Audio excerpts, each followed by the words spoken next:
probably seen The Finals. It's a free game and it has a really cool trailer, and you may have even downloaded it to try it out.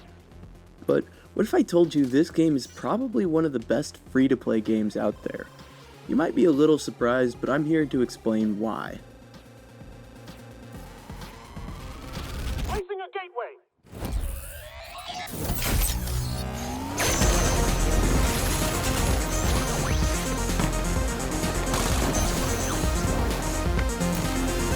Reshaping.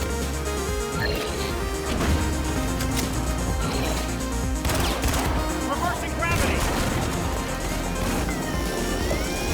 Apologies, we seem to be having some technical... First of all, I should probably kind of address what this game is. It's a team-based first-person shooter with destructible environments. It centers around this fictional game show where these virtual contestants fight in these big arenas that are modeled after pretty fictionalized real locations. They all have unique weapons, gadgets, and abilities, and that helps them maneuver through the map and take out anyone that gets in their way. There are a few different game modes, and they basically involve taking money to cash out stations to get money for your team. Two modes are a little bit different though. One is called Power Shift, and it basically involves defending a moving platform and escorting it to your end of the map. And the other is a limited time CS2 clone, which involves one team taking a decryption key and transporting it into one of two terminals. Then they have to defend the terminal until the decryption is complete. The other team tries to defend their terminal and prevent it from getting destroyed by any means possible. That's great, you may say, but what makes it special? Why is this better than all of the other games out there? I mean, it's really got a lot of things in common with a bunch of other first-person shooters, but one thing that kind of varies from that FPS DNA is that everything can be destroyed.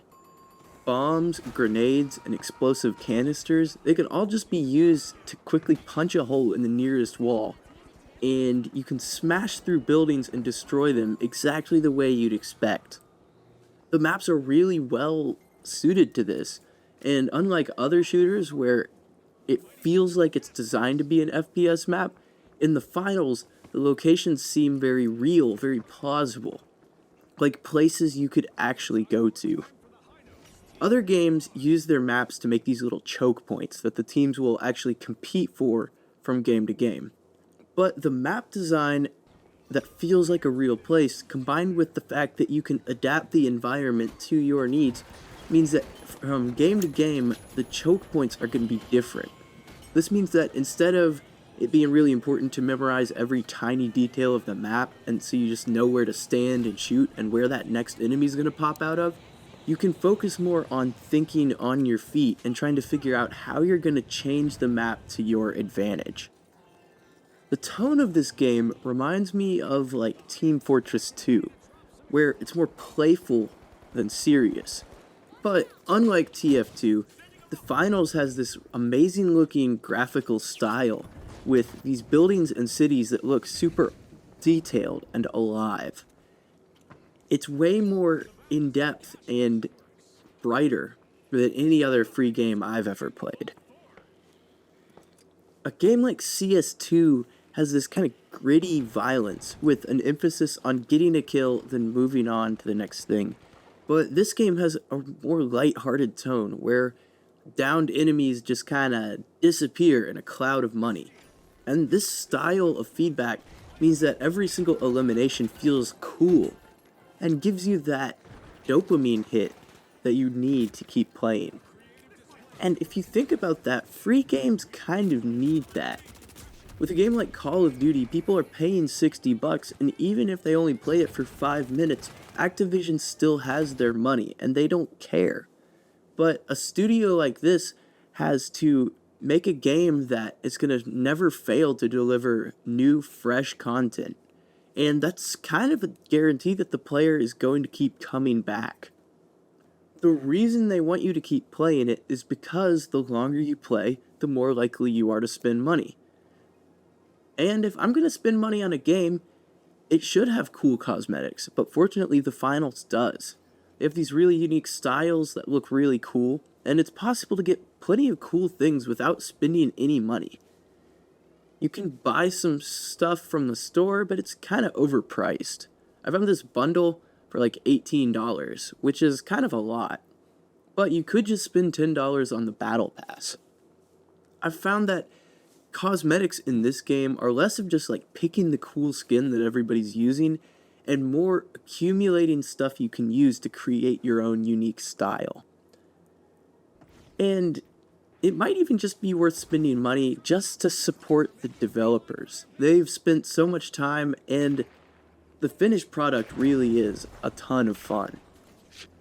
I haven't spent any money on this game, but who knows, I might see myself doing it in the future. All those great things being said, there are some negatives to this game. Like, one time it kicked me from a match and then it wouldn't let me exit the game without penalizing my account, which is kind of annoying. There are a handful of like minor bugs and glitches, but nothing that like breaks the game or gives another team an unfair advantage. The biggest negative I've found is that the game sometimes puts you into a lobby where your team is smaller than the other. In a game with 3-person teams, this is a pretty big disadvantage, and if you only have 2 or maybe even 1 person on your team, you pretty much have no shot at winning. So, what you see is pretty much what you get with the finals. It's got good graphics, it's free, you could play it on your console or your PC. It doesn't have any content that would make it inappropriate for playing around younger kids, and I don't really see any reason why not to get it. You should go ahead and check it out today. You're not going to regret it. Alright, so this is me after I recorded all of the other stuff for this video. I just want to say thanks for watching all the way to the end. I'm a very small YouTuber, obviously, and something like that means a lot to me. So I just wanted to say thanks for watching and have a great day. Bye.